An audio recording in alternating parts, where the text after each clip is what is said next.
রাস্তায় তারা বেরিয়ে পড়েছে বাইক মিছিলে, কেউ বা হেঁটেই হাতে কলেমা খচিত পতাকা নিয়ে তারা মার্চ করছে, মিছিল করছে, মিটিং করছে প্রকাশ্যে। বাংলাদেশের মতন ভূমিতে কিভাবে কলেমা খচিত পতাকার আড়ালে হামাস, আইসিস, আল কায়দা ঘাঁটি গেড়ে বসছে। আজকে যদি হামাস বাংলাদেশে এইভাবে পদার্পণ করে, আজকে যদি হামাস বাংলাদেশে তাদের ঘাঁটি বিস্তার করে, তার জন্য দায়ী কে? এই খবর প্রকাশ্যে আসার পর থেকে, তার এই মন্তব্য প্রকাশ্যে আসার পর থেকে বাংলাদেশ যেন তেন প্রকারে তার এই মন্তব্যকে খণ্ডিত করার জন্য যে কোনো উপায় তারা খুঁজে বার করতে ব্যস্ত হয়ে পড়েছে। তার দায়, তার প্রশ্ন অবশ্যই উঠবে ইউনূস সরকারের প্রশাসনের দিকেই।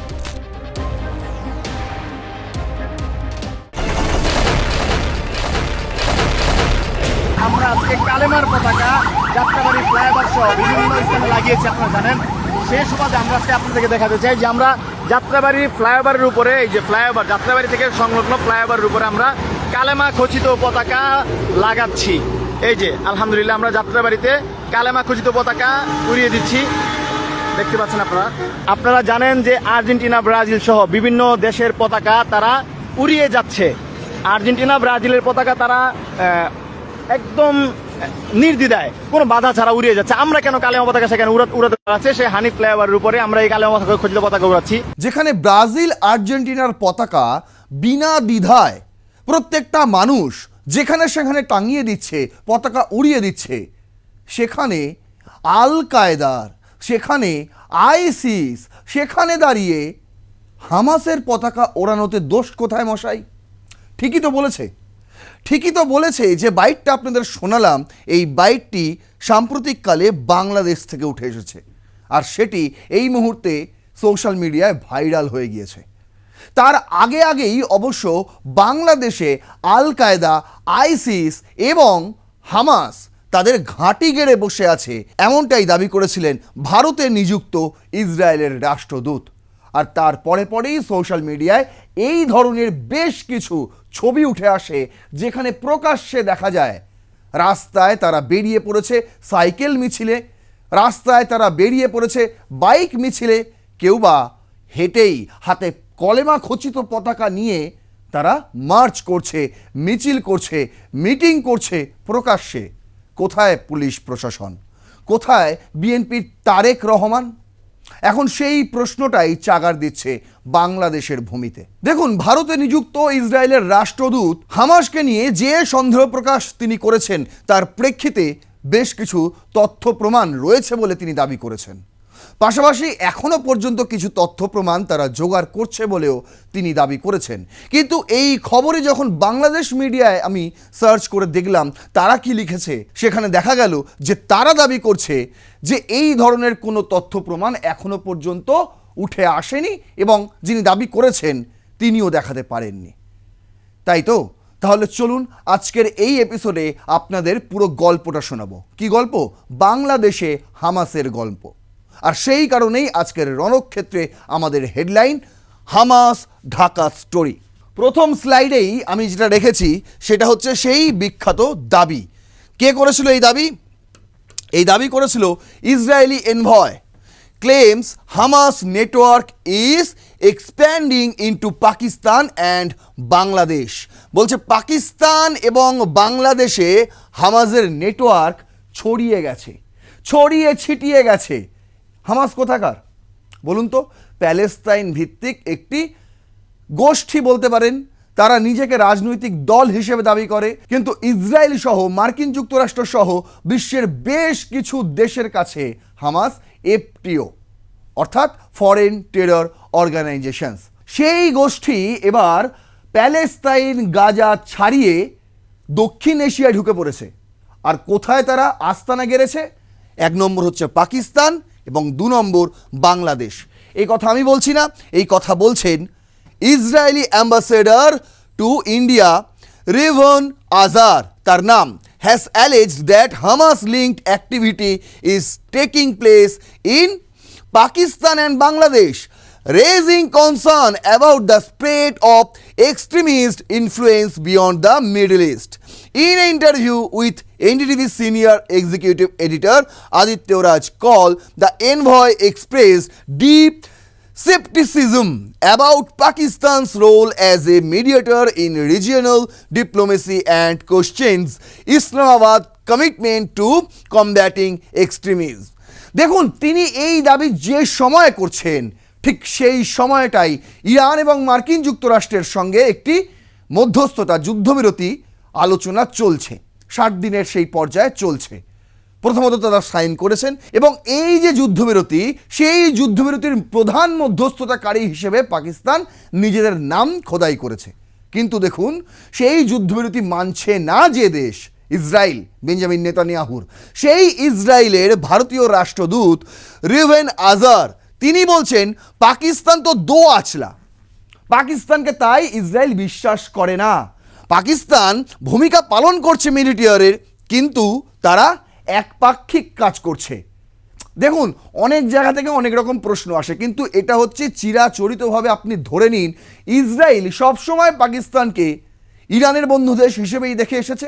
ইরান পাকিস্তানকে নিজেদের বন্ধু দেশ মনে করলেও বাস্তবে দেখা যাচ্ছে যে পাকিস্তান মার্কিন যুক্তরাষ্ট্রের হয়েই দালালি বেশি করছে।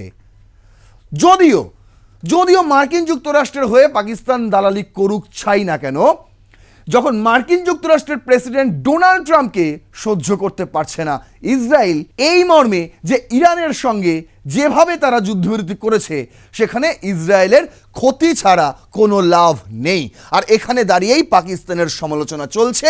একই সঙ্গে তিনি আশঙ্কা প্রকাশ করেছেন এবং দাবি দিয়ে বলেছেন যে তিনি ক্লেম করেছেন, বলা যায় যে হামাস পাকিস্তান সহ বাংলাদেশে নেটওয়ার্ক ছড়িয়ে ফেলেছে। আর এই খবর প্রকাশ্যে আসার পর থেকে, তার এই মন্তব্য প্রকাশ্যে আসার পর থেকে বাংলাদেশ যেন তেন প্রকারে তার এই মন্তব্যকে খণ্ডিত করার জন্য যে কোনো উপায় তারা খুঁজে বার করতে ব্যস্ত হয়ে পড়েছে। কিন্তু দেখুন, সোশ্যাল মিডিয়ায় ছড়িয়ে পড়ছে এই ধরনের ভিডিওগুলি। বাংলায় লেখা রয়েছে সাইনবোর্ড, এটা আমি প্যালেস্তাইনের ছবি তুলে নিয়ে এসে দেখাচ্ছি না, গাজার ছবি তুলে নিয়ে এসে দেখাচ্ছি না। আরও অনেক ভিডিও আপনারা দেখতে পাচ্ছেন, সেই সমস্ত ভিডিও ইতিমধ্যে সোশ্যাল মিডিয়া ভাইরাল। আর প্রথমেই আপনাদের যেটা দেখালাম সেটা তো বক্তব্যই শুনিয়ে দিলাম, যেখানে বলছে দেখুন আমি এখন যাত্রাবাড়ি ফ্লাইওভারে দাঁড়িয়ে রয়েছি, যেখানে ব্রাজিল আর্জেন্টিনার পতাকা নির্দ্বিধায় ওড়ানো যায়, সেখানে কেন কলেমা খচিত পতাকা আমরা ওড়াতে পারবো না? তাহলে বিশ্বাস হচ্ছে কি যে বাংলাদেশের মতন ভূমিতে কিভাবে কলেমা খচিত পতাকার আড়ালে হামাস, আইসিস, আল কায়দা ঘাঁটি গেড়ে বসছে আর মগজ ধোলাই করছে এই ধরনের জেনজি জাতীয় যুবকদের। দেখুন, আমরা গত কয়েক বছরে দক্ষিণ এশিয়া সহ গোটা বিশ্ব জুড়ে যদি তাকাই তাহলে দেখতে পাবো বেশ কয়েকটি দেশে সেখানে জেনজি অভ্যুত্থান হয়েছে। তার মধ্যে যদি আমি দক্ষিণ এশিয়ায় একদম পাশাপাশি দুটো দেশের কথা বলি, একটা হচ্ছে নেপাল আর একটা হচ্ছে বাংলাদেশ। আমরা নেপালকে দেখলাম জেনজি অভ্যুত্থানের পর নেপাল সুন্দরভাবে তাকে গুছিয়ে নিয়েছে, নতুন প্রধানমন্ত্রী এসছে, একদম নতুন। সেই প্রধানমন্ত্রী রাজনীতিতেও নতুন বলা যেতে পারে, বালেন্দ্র শাহ। আর অন্যদিকে লন্ডন থেকে উড়ে এসে জুড়ে বসা বাংলাদেশের প্রধানমন্ত্রী তারেক রহমানের আমলে জেনজি প্রোটেস্টের পর দেশ আরও পেছনের দিকে যাচ্ছে, তার উদাহরণগুলোই আপনাদের আজকে দেখাচ্ছি। দেখুন, এই খবরটাই বাংলাদেশি মিডিয়াগুলো ছেপেছে। আমি সেখান থেকে bdnews24into.com তাদের খবরটা রেখেছি। তারা কি বলছে এটাই মূলত বাংলাদেশের প্রতিটি মিডিয়ার কথা, যেটা এখানে উঠে এসেছে। কি বলছে? বলছে পাকিস্তান ও বাংলাদেশে হামাসের তৎপরতা রয়েছে দাবি ইসরায়েলি দূতের। তবে এ দাবির পক্ষে সুনির্দিষ্ট কোনো তথ্য প্রমাণ উপস্থাপন করেনি ইসরায়েলি দূত, যার দেশের বিরুদ্ধে গাজায় ভয়াবহ গণহত্যা চালানোর অভিযোগ করেছে জাতিসংঘ এবং বাংলাদেশ সহ বহু দেশ ও মানবাধিকার সংস্থা। দেখুন, পাল্টা ইসরায়েলকে দোষ দিচ্ছে বাংলাদেশ, কিন্তু তিনি যে দাবিটা করেছেন সেই দাবির সপক্ষে কোনো মন্তব্য নয়, বরং এটাকে খণ্ডন করার জন্যই বারবার আমি যেটা বলছিলাম, বলছে নির্দিষ্ট কোনো তথ্য প্রমাণ উপস্থাপন করতে পারেননি ইসরায়েলি দূত। হয়তো তিনি পারেননি, কিন্তু আজ শেষ পর্যন্ত দেখুন আমি আপনাদের দেখিয়ে দেব সেই তথ্য প্রমাণ, অবশ্যই দেখিয়ে দেব। তার আগে দেখে নি কি বলা হচ্ছে। এখানে একই রকম বলা হয়েছে, এনডিটিভিকে তিনি সাক্ষাৎকার দিয়েছেন এবং সেই সাক্ষাৎকারে রিউয়েন আজারের সবচেয়ে গুরুত্বপূর্ণ দাবিটি ছিল হামাজের কার্যক্রম নিয়ে। তিনি কি বলেন, আমরা পাকিস্তান ও বাংলাদেশে হামাজের কার্যক্রম পর্যবেক্ষণ করছি। তার দাবি, কিছু তথ্য প্রকাশ্যে পাওয়া গেলেও আরও কিছু কর্মকাণ্ড জনসমক্ষে নাও থাকতে পারে। যেই ভিডিওগুলো আপনারা দেখলেন, এই ভিডিওগুলো জনসমক্ষে রয়েছে। আর এইগুলোর কথাই তিনি বলেছেন যে এই কিছু তথ্য প্রকাশ্যে পাওয়া যাচ্ছে, যেখানে বলছে যে আমরা কলেমা খচিত পতাকা কেন টাঙাতে পারবো না। এত মূর্খ জাতি যে বাংলাদেশে এখনো অবশিষ্ট রয়েছে, তা যদি স্বাধীনতা সংগ্রামীরা দেখতো, মুক্তিযোদ্ধারা দেখতো, তাহলে তারা ভাবতো যে এই দেশ স্বাধীন করে কোনো লাভ হয়নি, বরং ভবিষ্যৎ আরও অন্ধকারের দিকে এগিয়ে চলেছে। ভাবুন, সেখানে দাঁড়িয়ে তিনি বলছেন যে হামাস যেভাবে ইসরায়েলে হামলা করেছিল, চরমপন্থী সংগঠনগুলো সেই একই মডেলে অন্য কোথাও হামলার পরিকল্পনা করতে পারে বলেও সতর্ক করেন ইসরায়েলি দূত। ভেবে দিন, পাকিস্তান আর বাংলাদেশকে বেস ক্যাম্প বানানোর চেষ্টা করছে হামাস, আর সেখানে দাঁড়িয়ে অন্য কোন দেশকে হামলা করতে পারে এরা? কোন দেশ হতে পারে সেটি? নেপাল, ভুটান, শ্রীলঙ্কা? ছেড়ে দিন, এটা আর বলতে বা বুঝতে কোনো রকম বাকি থাকে না যে দেশটি অবশ্যই ভারত, যে দেশটিকে বরাবর টার্গেট করে এসেছে বাংলাদেশ এবং পাকিস্তান। দেখুন, আজহার বলছে এ ধরনের পরিস্থিতি এ অঞ্চলে সরকারগুলোর জন্য উদ্বেগের কারণ হওয়া উচিত এবং এ বিষয়ে আমরা ভারতীয় কর্তৃপক্ষের সঙ্গে নিজেদের উদ্বেগ নিয়ে আলোচনা তারা করেছেন বলেও তিনি জানিয়েছেন। তবে ওই যে বললাম, বাংলাদেশি মিডিয়ার যে দাবি, সেইখানটা আমি আরেকবার রেখেছি, এখানটা রিপিট করার জন্য।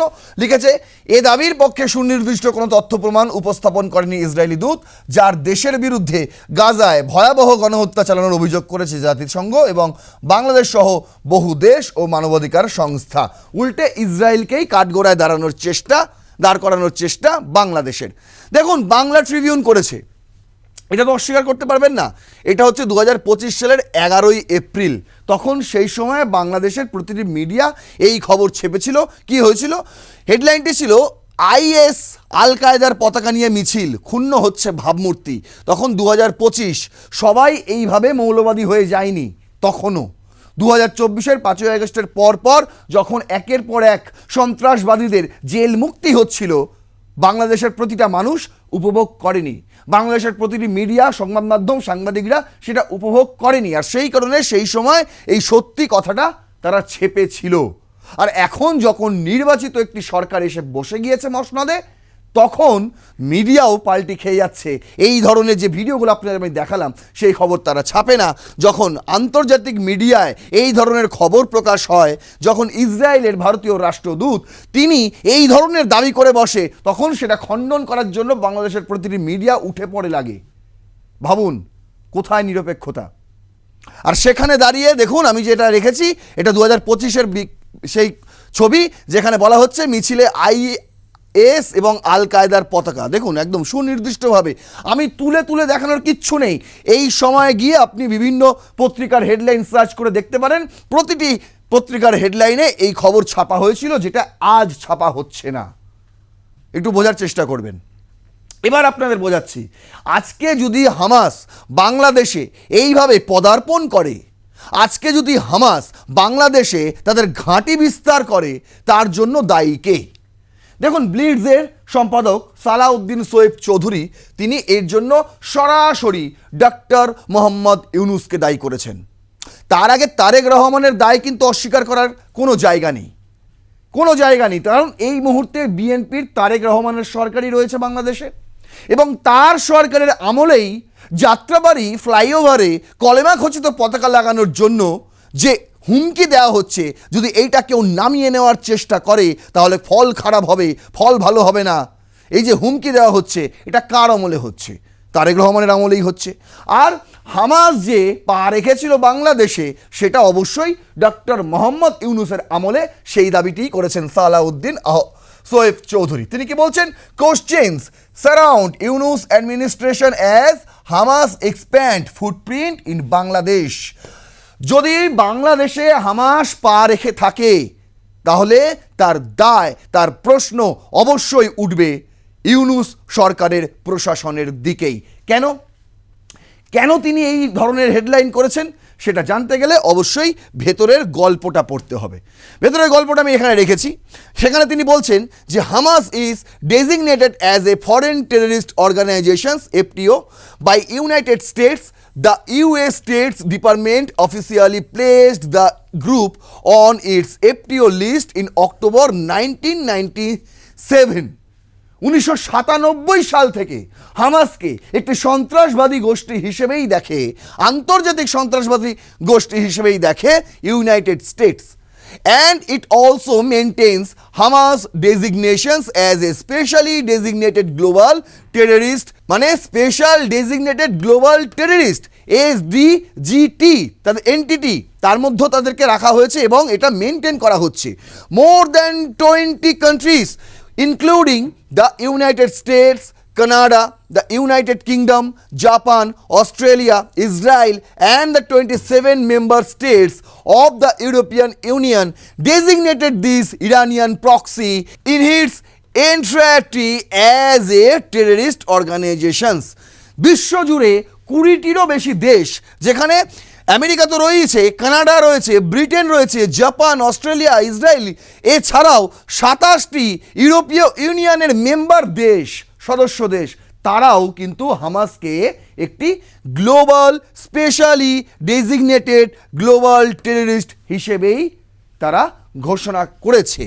এমন জায়গায় দাঁড়িয়ে despite this documents fact several key figures of Yunus regime including chief advisor Mohammad Yunus, law advisor Asif Najrul, home advisor Brigadier General retired M. Sakhawat Hossain and other senior officials including the Home Secretary, Inspector General of Police, Director General of DGFI, Director General of NSI, Chief of the Special Branch SB and others allowed a large Hamas delegation led by Khaled Mashal to enter Bangladesh on September 17, 2024 and participate in several religious events. এত কিছু জানা সত্ত্বেও doctor Mohammad Yunus এবং তার আইন উপদেষ্টা সেই সময় ছিলেন আসিফ নজরুল এবং তার হোম উপদেষ্টা স্বরাষ্ট্র উপদেষ্টা সাখাওয়াত হোসেন সহ বিভিন্ন সেক্টরের সিনিয়ররা এবং ডেজিগনেটেড অফিসাররা অ্যালাউ করেছিলেন কাকে? খালেদ মাসালের নেতৃত্বে হামাসের একটি প্রতিনিধি দল বাংলাদেশে ঘুরে গিয়েছিল। কবে? 17 সেপ্টেম্বর 2024। ভাবুন, 5 আগস্ট 2024 হাসিনার দেশ ত্যাগ, তার মাঝে কতটুকু ফারাক? 17 সেপ্টেম্বর 2024। ভেবে দেখুন, মাত্র কদিনের ফারাক। মানে তার আগে থেকেই মনে হয় হয়তো সব কিছু ছিল যে কোনো রকমভাবে একটা জেনজি অভ্যুত্থান হবে। শেখ হাসিনা যখনই দেশ ছাড়বে, ডক্টর মোহাম্মদ ইউনুস যখনই দেশের শাসন ব্যবস্থা টেক ওভার করবেন, ঠিক তার পরেই হামাসের একটি প্রতিনিধি দল প্রধান নেতৃত্ব খালেদ মাসালের নেতৃত্বে বাংলাদেশে সফর করে যাবে এবং বেশ কিছু ধর্মীয় অনুষ্ঠানে তারা অংশগ্রহণও করবে, পারফর্মও করবে। তখন এই এডিটর বলছেন সালাউদ্দিন সোয়েব চৌধুরী যে in my opinion the key reason behind the covert visit of senior Hamas figures including Sheikh Khaled Qaddoumi and Khaled মাসালের সঙ্গে কে ছিলেন? শেখ খালেদ কুদ্দুমি, তিনিও হামাসের একটি বড়সড় ফিগার। তিনি বলছেন যে আমার ওপিনিয়নে এই যে গোপন সফরটি করে গেল হামাস বাংলাদেশে, কি হতে পারে? তিনি বলছেন যে was to recruit Bangladeshi nationals as member and later deploy them in the Gaza Strip as well as in other countries. এর একমাত্র এবং ওয়ান অ্যান্ড অনলি উদ্দেশ্য হতে পারে যে বাংলাদেশি মানুষদের, বাংলাদেশি জেনজি যুবক, তাদেরকে ব্রেন ওয়াশ করে হামাসে যোগদান করানো এবং পরবর্তীতে তাদেরকে গাজা ট্রিপে মোতায়েন করা যেতে পারে। এছাড়াও বিভিন্ন দেশে, আরও অন্যান্য দেশে তাদের মোতায়েনের একটি পরিকল্পনা রয়েছে, including Saudi Arabia, Kuwait and United Arab Emirates, Britain, EU nations and United States to implement terrorist plots. বিভিন্ন জায়গায় তারা সন্ত্রাসবাদী কার্যকলাপ চালিয়ে যায়, এটা নতুন কিছু নয়। আর সেই কারণেই এখানে ধারণা করা হচ্ছে তাদেরকে তৈরি করা হবে, প্রথমে ট্রেনিং দেওয়া হবে, হামাসের যে সমস্ত ট্রেনিং দেওয়া হয় সন্ত্রাসবাদী হওয়ার জন্য, সেই সমস্ত ট্রেনিং দেওয়ার পর তাদেরকে নয় গাজা স্ট্রিপে মোতায়েন করা হবে, নয় সৌদি আরবে পাঠানো হবে, কুয়েত পাঠানো হতে পারে, ইউনাইটেড আরব এমিরেটসে পাঠানো হতে পারে, ব্রিটেন কিংবা ইউরোপীয় ইউনিয়নের নেশনগুলিতেও পাঠানো হতে পারে। বলছে Yunus and his administration including top brass in the law enforcement and intelligence agency are at risk of punitive measure from the US and other Western countries for hosting Khaled Masal and other key Hamas figures, particularly in the United States.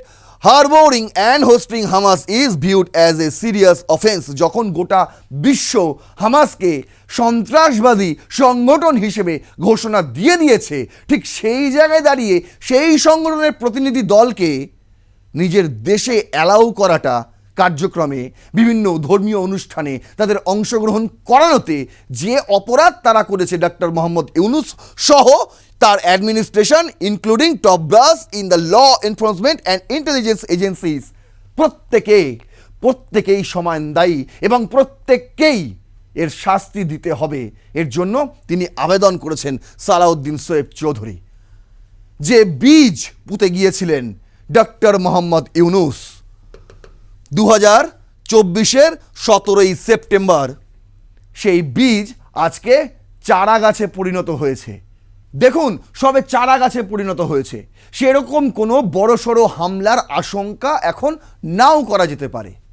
কিন্তু এই মুহূর্তে দাঁড়িয়ে যখন সতর্ক করা হচ্ছে বাংলাদেশকে, পাকিস্তানের কথা ছেড়ে দিন, আমি বাংলাদেশের কথাই বলছি, যখন সতর্ক করা হচ্ছে বাংলাদেশকে যে দেখুন, যে বীজ পুঁতে গিয়েছিলেন ডক্টর মোহাম্মদ ইউনুস, সেই বীজ আজকে চারাগাছ হয়ে গিয়েছে তারেক রহমানের আমলে, সেটা যদি আজই কেটে ফেলা না হয় তাহলে একদিন মহিরুহ হয়ে উঠবে। তখন বিপদ কিন্তু শুধু বাংলাদেশ পাকিস্তান নয়, গোটা দক্ষিণ এশিয়ায় ছড়িয়ে পড়বে। আর সেদিকে ধ্যান না দিয়ে বাংলাদেশের বিএনপি সরকার বরং সেই চারা গাছকেই আড়াল করার চেষ্টা করছে, মাছ দিয়ে শাক ঢাকার চেষ্টা করছে, যেটা অবশ্যই আশঙ্কাজনক গোটা দক্ষিণ এশিয়ার কাছে। আশা করি বোঝাতে পারলাম। যদি এই ভিডিওটি ইনফরমেটিভ মনে হয় তাহলে অবশ্যই শেয়ার করবেন, আরও 5 জনকে দেখার সুযোগ করে দেবেন। আপনার মূল্যবান বক্তব্য অবশ্যই কমেন্ট বক্সে লিখবেন, লাইক করবেন ভিডিওটি, সাবস্ক্রাইব করবেন। আর প্লাস নিউজ 24/7 দেখতে থাকুন রণক্ষেত্র। জয় হিন্দ, বন্দে মাতরম। কি রে, তোর বেশ র্যাশ হয়েছে দেখছি। হ্যাঁ রে, কি করবো বলতো, র্যাশগুলো কিছুতেই কমছে না। অনেক কিছু ইউজ করলাম তবুও কমছে না। আমার মনে হয় তোকে কোনো একজন ভালো ডার্মাটোলজিস্টের কাছে দেখানো উচিত। তুই ঠিক বলেছিস, কিন্তু কোনো ভালো ডার্মাটোলজিস্ট থাকলে একটু সাজেস্ট কর না প্লিজ। এই তোর তো একবার র্যাশ হয়েছিল না, তুই কোথায় দেখিয়েছিলিস? তুই একবার গৌরীদেবী হসপিটালসে দেখাতে পারিস, ওখানে ভালো এক্সপিরিয়েন্স ডার্মাটোলজিস্ট আছে। আমারও সেম প্রবলেম হয়েছিল, এখন ওখানে ট্রিটমেন্ট নিয়ে আমি এখন ঠিক আছি।